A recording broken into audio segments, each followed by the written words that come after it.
everyone, welcome back to another adventure with Freestyle Cam. Today we are exploring beyond the boundaries of Don't Fret, the Audition. This is a demo for the upcoming game Don't Fret, a stylized mascot horror game that takes place in a music school. The demo is now free to play on Steam, and it's certainly a breath of fresh air in the horror genre with a unique art style and emphasis on music. I also want to thank the developers for giving me early access to this demo so I could explore the game to the fullest. And I was lucky to be able to ask Rocket Music's Mr. Rocket some questions about what I found out of bounds to get more context surrounding these mysterious things hidden in our audition. While this demo is a short, sweet symphony, there are lots of fun hidden things we can find outside the walls of these prestigious halls. That rhyme was unintentional, I swear. Go ahead and grab your drink, grab your food from the microwave because we have a lot to explore today, so let's jump into it.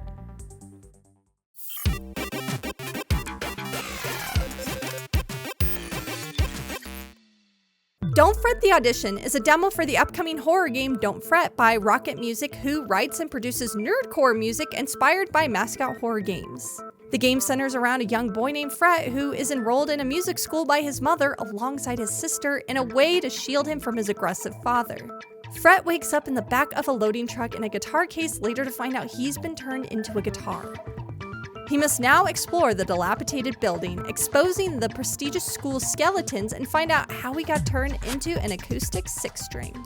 Right out of the case, we can start exploring, and the first thing I accidentally ran into is the janitor. The janitor is teased a bit further in the game when we enter his office, where we see a cutscene of him talking to someone on the radio. This character is fully modeled with animations, but let's take a look under the hood to see what he really looks like. Here we can see he has a really rough walrus-like skin texture complete with whiskers and tusks, but is lacking any eyes. Once he finishes his call on the radio, we see him disappear into the darkness, but actually he just moves into the loading zone, which is located on the other side of this wall, the starting area where we originally loaded in, which is closed off after we exit. This is likely so we can't go back, since this is where the janitor goes after his scene. Next, we make our way to the conductor, the mysterious animatronic who claims he's going to help us. However, I think he has other plans, but that's a theory for another video for another day. If we zoom in on his face, we can see it's fully modeled, except he is missing his left eye. We can also take a peek at him from behind the curtain before we insert the coin to see his default pose before we activate him. In this same dilapidated area, we can see a hole in the wall that leads up to a hidden room with a poster, snacks, and a bed. This opens up a lot of lore questions, leaving us wondering, who is living up here? A monster? A student? Fret's sister? I did ask Mr. Rocket himself, and he told me the hidden room in the vent is intended as an Easter egg that you can get into. You just have to look around a bit more to figure out how. We will be putting in rooms designed around my favorite horror and pop culture references that inspired me. You can take a guess what that room is for. So tell me in your comments, what do you think this vent area is referencing? And I'm sure some of y'all are gonna say Among Us. Once we input the entrance code, we can move into the Presley wing, and from here, we can explore outside the walls, and the first thing I found was a floating room called the Music Light. Oh, well, based off the dev label right above it. In this room, we can see a bust with a plaque that reads, "The Founder's Vision," as the sculpture flips us a very musical bird. The room also contains a motorcycle helmet with a logo on it, and a music stand and a two-way mirror, making you feel like whatever this room was used for, someone was always watching. Mr. Rocket had no comment on this area, so I bet this will likely play into the full game itself as we unravel the mysteries behind this symphonic school. The next hidden room is actually just behind the home economics door. The home ec room! I don't know what I expected. This room is completely inaccessible by normal means, but we can see it using our freestyle cam. The classroom is fully modeled with lights and even a transparent object hinting that something might be needed to be placed here. Mr. Rocket also had no comment on this area, so I'm guessing likely this area was finished and not intended to be seen in the demo. and it will likely play a larger part in the full game, of course. Possibly a cooking mini game, which would be interesting in a music school, to be honest. During our free cam adventure, I noticed that we don't have any character model for Fret while we play, but in cinematics we can see his arms. Well, during the mirror scene here, we can move the camera and see his model does load in, first without a head, then the whole thing pops in, and the reflection in the scene is actual real-time reflections.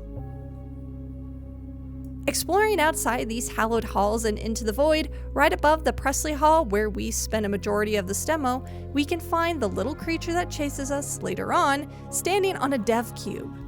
It looks like this is where it is stored before being called into when we trigger the sequence by listening to the radio.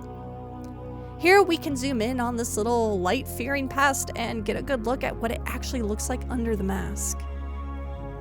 This isn't actually a person, but a little fabric doll creature with button eyes and a stitched smile, complete with yarn hair. Last, we enter the final hall where Tapehead stalks us through the walls.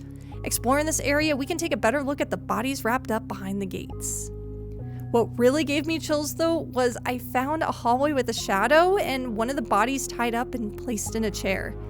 I admit, I totally didn't see any of these bodies on my first playthrough, so it was exciting to find these and being able to take a closer look at their design and animation. It really just kind of, yeah, it was very creepy and making me wonder, who are they? And why are they bound in tape and bags? I played a bit more around this area and I couldn't find where Tapehead was stored, especially because it was so dark.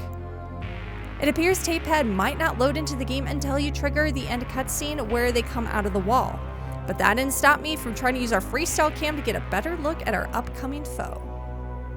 Thankfully, our amazing dev, Mr. Rocket, was able to explain this as Tapehead does not spawn as an NPC like the little creature and is just for the end cutscene, which is why we cannot see them out of bounds. The demo for Don't Fret was amazing. This game has a beautiful art style, steering away from what we normally see in these kinds of horror games and leans more into the toon-like style with exaggerated shapes and bright colors. I love the idea of multiple types of enemies with the little doll creature chasing us and having to use the light to keep them at bay, as well as different themed enemies centered around different types of music and mediums. I love music and audio, so this game is a real treat, and I'm excited to see what kind of audio and music Easter eggs they hide in the full game.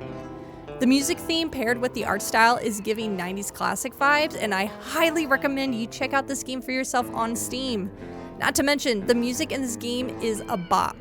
The demo is free to play now on Steam, and once again, shout out to Rocket Music and the dev team for giving me early access to the demo, and of course Mr. Rocket for answering a few of my questions. It was a treat to experience this game, and I hope you love it too. Thank you all so much for watching. What did you think of this demo? What are your theories on why Fret is a guitar? What is the music school trying to hide? What were your favorite out-of-bounds discoveries? Let me know down in the comments below, and I'll see you all in the next video.